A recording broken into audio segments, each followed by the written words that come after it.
Magandang hapon sa inyong lahat. Muli ito po si Herbert Curia, author-promoter ng The Critics Promotion.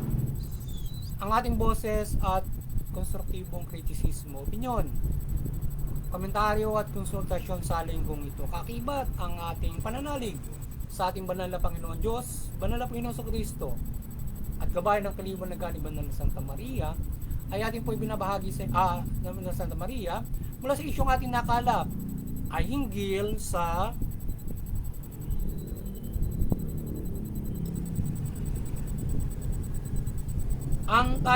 PNP support anti-fake news campaign. Yan. Ang ating pamalaan mula PCO, yung Philippine Communication Office, ay pinaigting ang kampanya kontra fake news at nakipag-coordinate ito sa iba't ibang top newspaper outlets. Sinusuportahan naman ng ating PNP ang nasabing hakbangin mula sa cyber patrolling at kanilang pwersa at technical na suporta. Yan. Inatasan ni Chief PNP Nartates ang PNP units nito na gamitin ang kanilang webpage para ilabas ang katotohanan laban sa misinformation or disinformation or fake news. Yan. Hindi lamang public concern ng fake news, kundi ito ay national security concern din, o national security matters. Ngayon, ang ating The Critics Promotions at itong ating People's Anti-Crime Promotions ay maring sumusuporta sa mabuting pamamahala, patas na hustisya at karapatang pagtawad. Sa isyong ito ng PNP Backs Rejuvenated Government Anti-Fake News Drive or PNP Support Anti-Fake News Campaign ay ating may team na sinusuportahan ng ating pamalaan at PNP sa kanilang aksyon at akmangin na ito upang marisolba ang fake news. Yan. Ating may team na sinusuportahan ng ating pamalaan PNP at ito kanilang pag-ugnayan sa mga media na sasalain yan, para ma-combat ang fake news yan, na hindi nagbibigay out ng dudulot ng kabutihan sa lipunan Pilipino sa sinumang tao yan, lalong-lalo na sa sinasabi nga na security concern ng ating bansa yan. Ngayon ang ating lipunan Pilipino ay makiisa laban sa fake news upang hindi maloko at mahikayat sa maling pananaw at paniniwala o magbunsod sa paglabag sa batas o paglihis sa pananampalataya sa Panginoon Diyos at Panginoong Jesucristo. Kaya yung ating lipunan Pilipino, makisa tayo dun sa pamalaan at para labanan yung fake news, yung mga panloloko sa social media, yan, iba't ibang platform na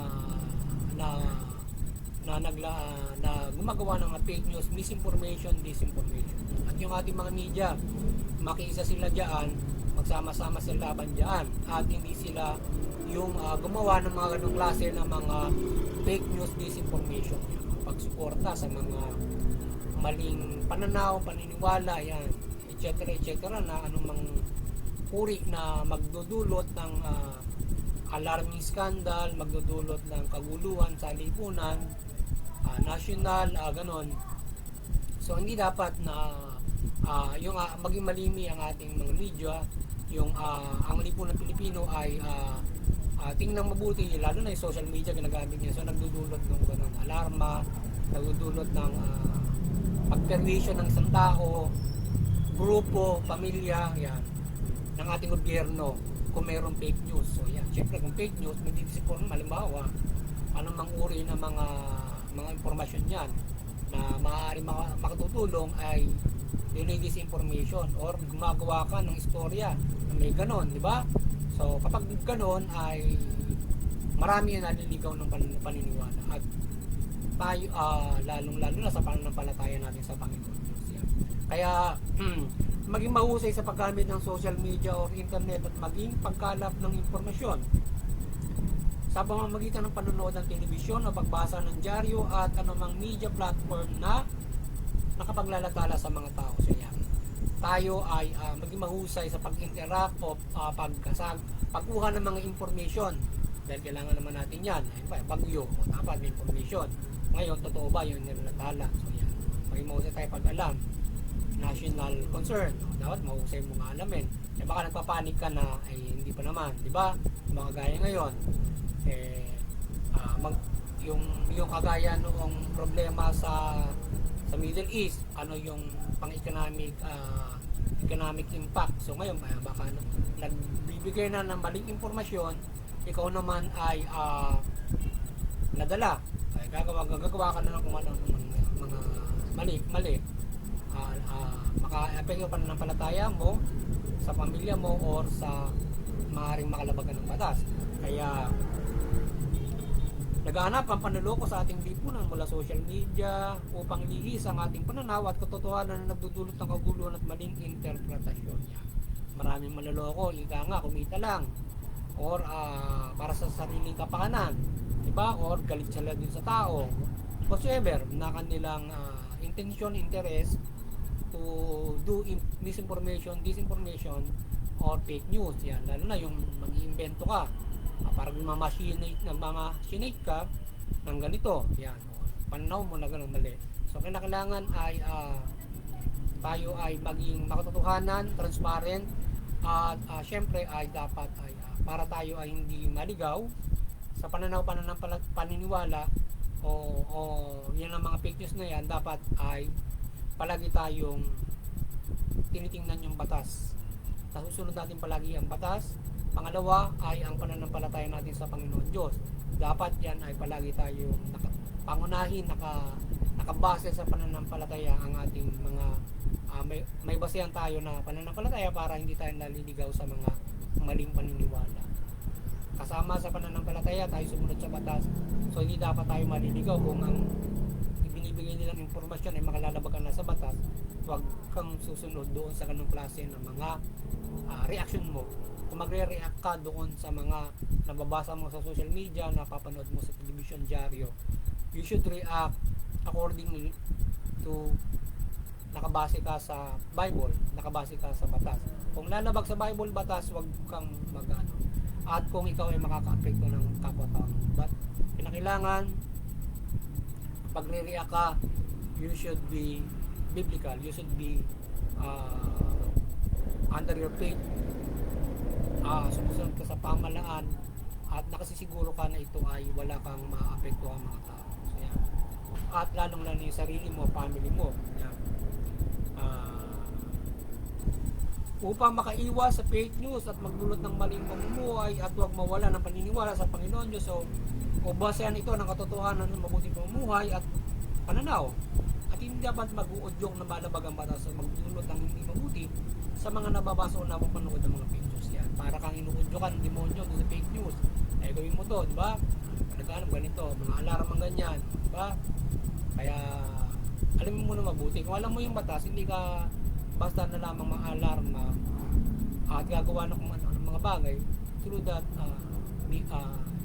pinapakalat ng mga kung paano mo sasaliksikin at aalamin ito, dapat hindi ka lalabag sa batas, hindi ka dapat magkakasala sa Panginoon Diyos. Pangunahin yung basically para nasa right track ka palagi in reacting anything.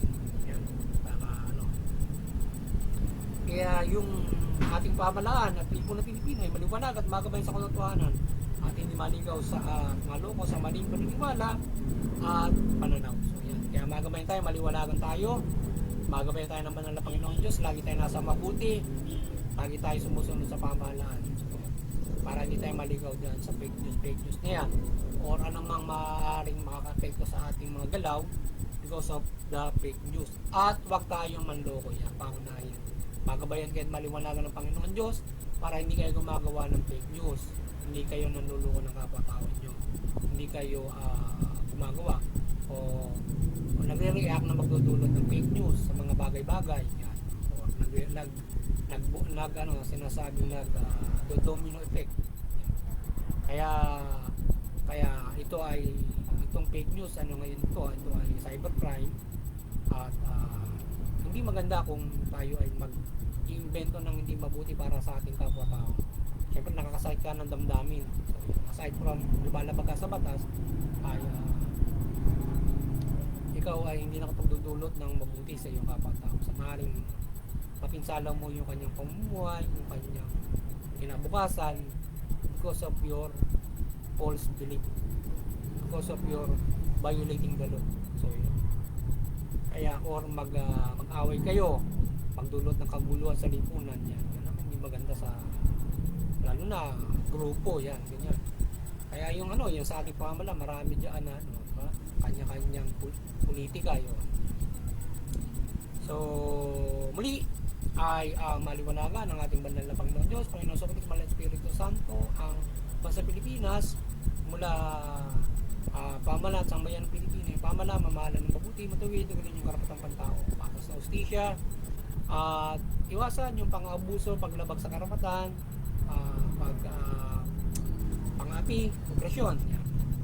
At yung mamamayan naman, iwasan yung paglaban sa pamahalaan, paglabag sa batas, pagpusuportahan yung mabuting pamamahala, pagpupigil ng patas sa hustisya, karapatang pantao. Sa gayon, makapupumuhay tayo ng mapayapa, yun sa karapatan, unlad. At higit sa lahat, makakapanampalataya tayo sa Panginoon Diyos, ano man inyong paniniwalaan. At magkaroon tayo ng kaligtasan sa pamagitan ng Panginoon Yesu Cristo. At dilangin natin na tayo ay pagkalooban ng mabuting pamahalaan at mabuting mapayapang pamumuhay. Muli, magandang hapon sa inyo lahat at God bless you. Sana napagsubuhay sa naman ang The Critics Promotions sa linggong ito, hindi sa mga isyong ito na ating ngayon. Anti-fake news.